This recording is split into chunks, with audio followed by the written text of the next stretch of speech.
Welcome to the Positive Spiritual Living Podcast, brought to you by Unity on the Bay. This is your positive path for spiritual living.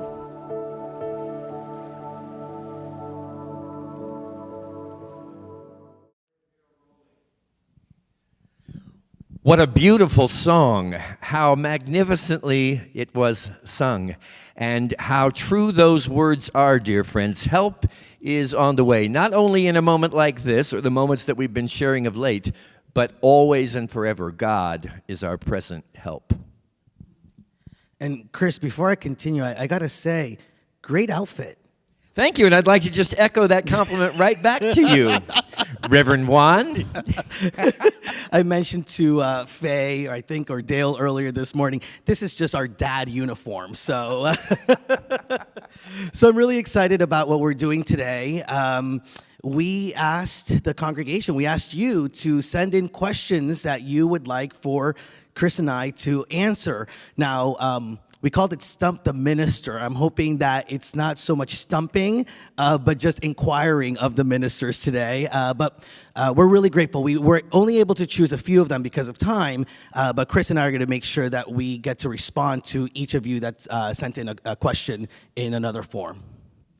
So we actually have not seen these questions yet. They're going to be sprung on us spontaneously. We have them in our hands, but we do not know what you asked. But we'll take them one at a time. This reminds me a little bit of experience I had years ago. Something used to be called a pop quiz. So let's see how it rolls. Here's our first question. This is coming from our good friend, Frank Ferrara. How can I be more of Frank the Christ rather than Frank the mindless one? That is such a frank question coming from Frank. How can I be, in essence, how can all of us be more of the Christ rather than the mindless one? Well, this really is what the spiritual journey is all about, is a re-identification. So I first of all want to commend Frank. I want to commend you for recognizing that there is a difference between operating out of the consciousness of the Christ and operating out of the mindless one, or the one that is not conscious of their spiritual identity. And this is a process that takes some time in most cases, because all of us have been, to some degree or another, heavily conditioned by the world of time and space and the formulas, the concepts, the ideas that we have been given. All of this has made us into an expression that perhaps in some ways, if not often many ways, does not really reflect accurately the manner in which God has created us. So what I would say is the way we do this is by beginning to relate more to the spiritual nature of ourselves, this Christ nature of ourselves, than to relate to the self that we have come to realize ourselves to be. The way that we can tell the difference is the manner in which we feel and what happens when we feel that. Always when we're aligned with the Christ presence, and this is a practice attained through prayer, through meditation. Always, when we are aligned with that, we're going to feel good, we're going to feel right, we're going to feel in alignment, and we're going to feel empowered. When we're dealing with what Frank is referring to as the mindless one, it's the one that is the programmed self of our being, then we can be sure we're not going to feel so good. We're going to feel a sense of inadequacy, a sense of lack or limitation, restraint in terms of how we're able to live our lives with confidence and self-esteem. So it's largely a matter of staying in touch with our emotional nature. How am I feeling? And then being able to take that feeling and trace it to a thought within us that is creating that feeling, and that thus is creating our experience of reality. So it's a gradual process, Frank, as you well know, of releasing ourselves from the imprisonment of the definition the world has given to us and freeing ourselves in the definition that God has given us. Well, and I love all those practices and the guidance that you're sharing, Chris. I would also add that for me, it's about changing and shifting the ways in which we're seeing ourselves, even in that question. Frank, you can never be more of Frank the Christ. You are Frank the Christ, regardless of whether you're aware of it or not. And so to be able to shift our language to just recognize that truth, we are always Frank the Christ, Juan the Christ, Faye the Christ, your name and the Christ. You can never be separate from that. And so the more that we can remember that, and the more that we can be aware of when we may be expressing that awareness or not, I think is really valuable. Absolutely. Hey, Juan, look, I'm Faye. All right. Oh boy, I think we've got a Stump the Minister question here. And of course, it has to be from our board chair, Eddie Dominguez. The bust of what New Thought pioneer is in the Smithsonian National Portrait Gallery? So I'm not sure whether I would call him a New Thought, somebody that is part of the lineage of New Thought. I want to say Walt Whitman, maybe, as a transcendentalist. He was instrumental in just opening up, especially here in the United States, this awareness of a God that's within and a God that we are always connected with. So maybe that one? It would be a logical choice, but I actually have no idea. So I just want you to know, Eddie, you can take great pleasure and pride, as I know you will, in realizing that you may have at least stumped one of the two ministers, but works for me, Juan, Walt Whitman. Yeah. Thanks, Eddie.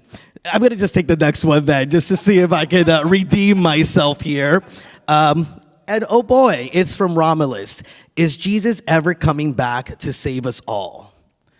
I would answer that, since I have to answer it on the spot, that Jesus never went away, right? Like the energy that is Jesus, the philosophy, the nature that is Jesus the Christ never went away and is with us, and we are always able to connect and be aware of that energy. And it is that energy that I believe moves us actually to a greater awareness and a greater sense of who we are, so that we may save ourselves from the decisions that may lead us in the wrong direction or may not be as healthy for us. And so I think that's really how Jesus saves me.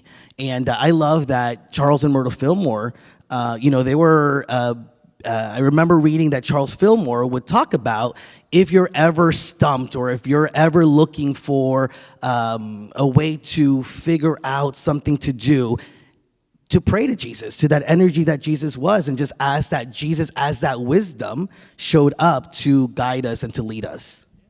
Absolutely. I think that it never left. Jesus never left. That presence, I completely agree, still lives with us, and perhaps even more powerfully than it lived with us when it was embodied in the man Jesus. Because what we're really talking about here is Christ consciousness, and the Christ consciousness returns to us whenever we open ourselves to this understanding that we are created in God's image and likeness, and that is always available. And I'll tell you, I am one that still does, from time to time, on a regular basis, to be honest, pray to Jesus. And I always get great answers. Not necessarily the ones I was expecting, but they're always great. And I love the teaching of unity that says, like, the second coming of Christ is actually the moment that we become aware of our Christ nature. And then the third coming of Christ, which has been written about, and I think Deepak Chopra had a great book about that, is when we can truly embody then that awareness. All right, Andrea Luke. How do I know when messages are from God's Spirit and not ego? Good question, Andrea, and thank you for asking. This really is similar, I think, to the question that Frank was asking earlier. The way that you can tell when something is a message from your own divine center, for me, is when you feel it, when you resonate with it at the deepest core of your being, without hesitation, without doubt, without reservation. You can tell, you can know when you know. When it's coming from ego, I always say ego is the loudest voice, and usually the first voice you hear in your mind. Why? Because it's the conditioned voice, and it always has something to prove to you, unlike the voice of the divine, which has nothing to prove, nothing to validate. The voice of spirit is always still and small, and I've never experienced it to give me advice or counsel in a way that was loud or intrusive. The voice of spirit is the voice of the silence.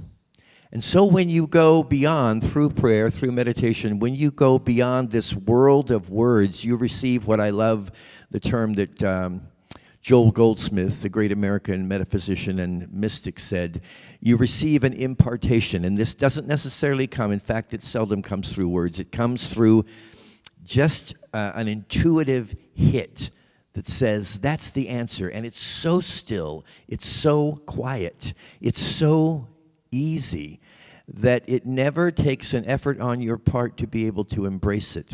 Unlike the forceful voice that the ego always tries to communicate with, of demanding, of insisting, and above all, of wanting to prove that it is right or superior to another person.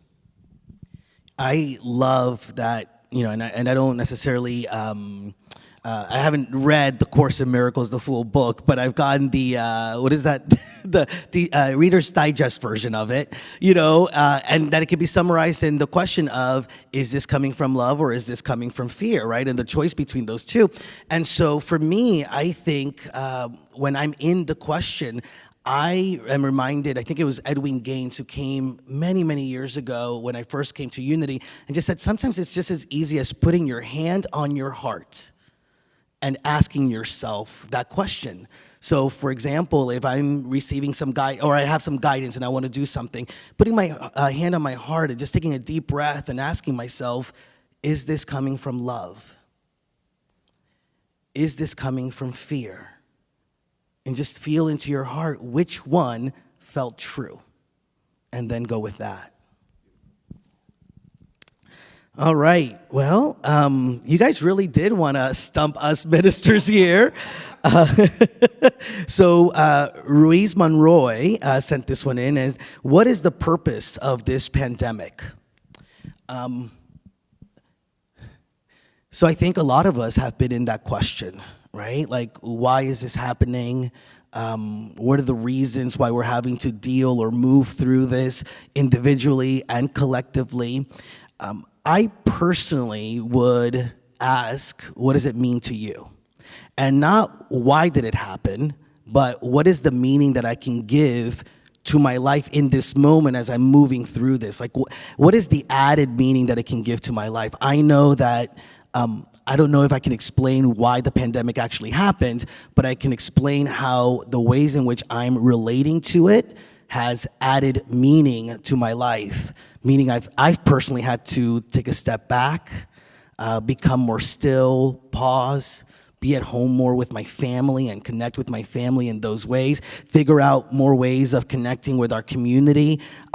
Actually, this pandemic has moved us as Unity on the Bay and me individually to do things that were things that I wanted and had a vision for myself doing, and I just hadn't moved through whatever limitation or whatever was keeping me from doing that. And so, again, it's not about why it happened, but what meaning am I giving it now, and how am I able to add value to my life and to the ways in which I know myself to be this expression of the Christ, and I know the truth of humanity in greater and more expansive ways.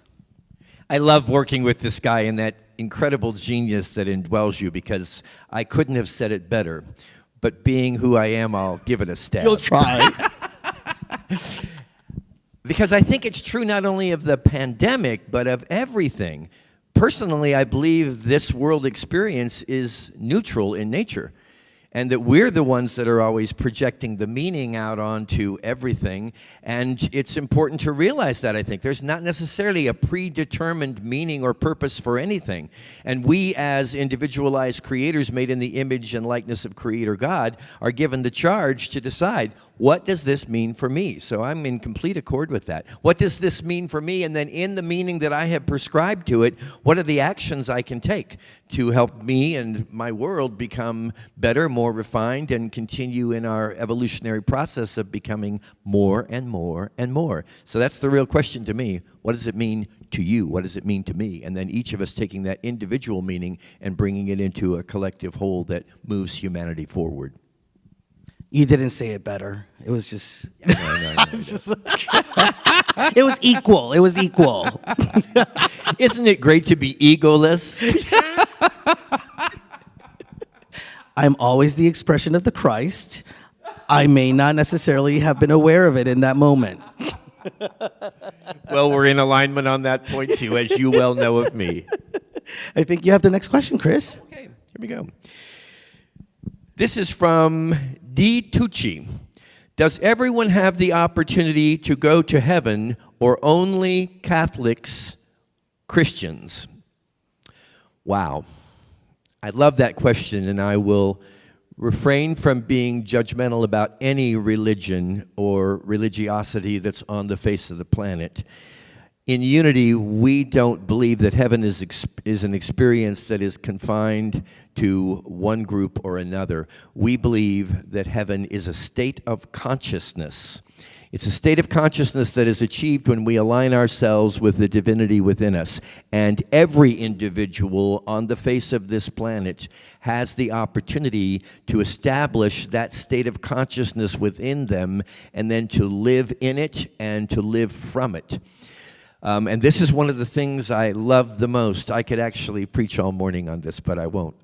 It's one of the things I love the most about Unity, is that we are not here to create lines of demarcation, separation, or divisiveness.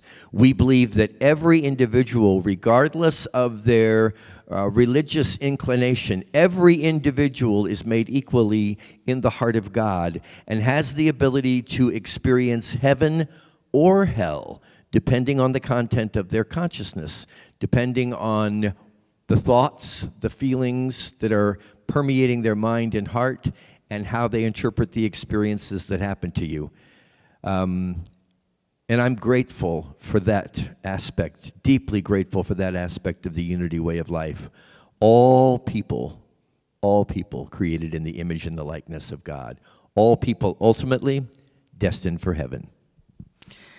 This is also one of the things that I love about Unity, because for me, being able to open ourselves up to recognizing that it's not about being exclusionary, right? Like, the mere fact that humans, myself included at times, have thought that some people will get into heaven and some people won't, has been the source of the most hellish type of events in personal lives and in the history of humanity, right? Like, this idea that there are these criterias to get into this place called heaven after, once we transition, has been the source of wars, has been the source of feeling better than other people, and it being okay to make your dogma somebody else's dogma.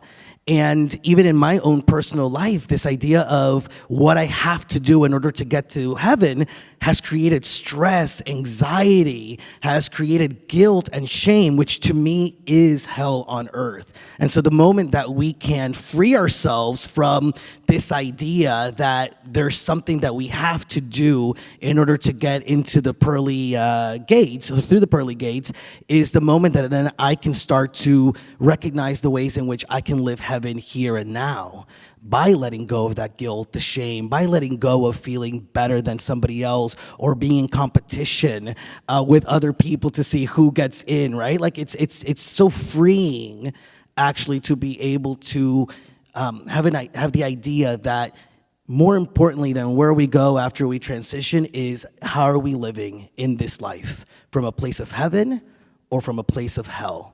And I choose heaven, and I'm so grateful that I have so many people around me that choose heaven with me, and that remind me when I get into some of that fear and some of that anxiety.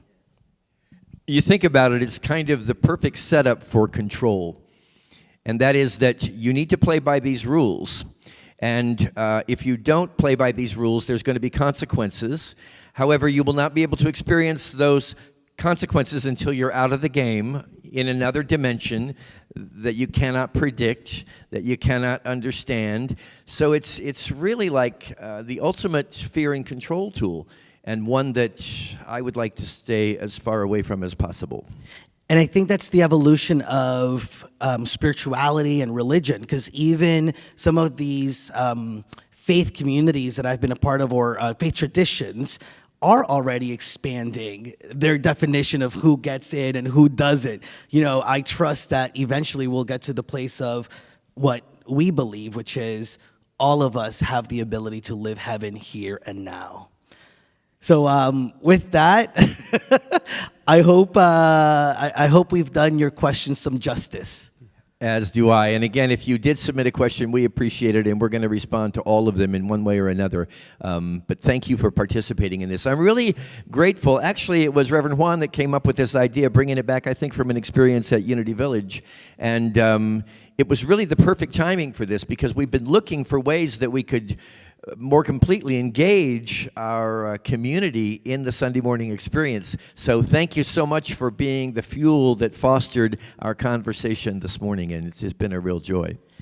And that fuels the things that we're going to be thinking about and meditating on for the next couple of days, because I know that it opens me up to even more questions on what I believe, how truly do I believe it, and is there something deeper in that? So I just appreciate and love being questioned in this way. So, well, thank you, everyone, for that. Yeah, absolutely. It's the key to a successful life, is asking the right question, and you certainly did that this morning. Thanks. God bless you. Be well. We love you. We hope you enjoyed this episode of the Positive Spiritual Living Podcast, brought to you by Unity on the Bay, a spiritual community located in Miami, Florida. Unity on the Bay is supported by the generosity of its community. If you'd like to make a donation or learn more about Unity on the Bay, please visit unityonthebay.org. You can also follow Unity on the Bay on Facebook, Instagram, and Twitter for even more positive spiritual inspiration. Until next time, thanks for listening and many blessings. Namaste.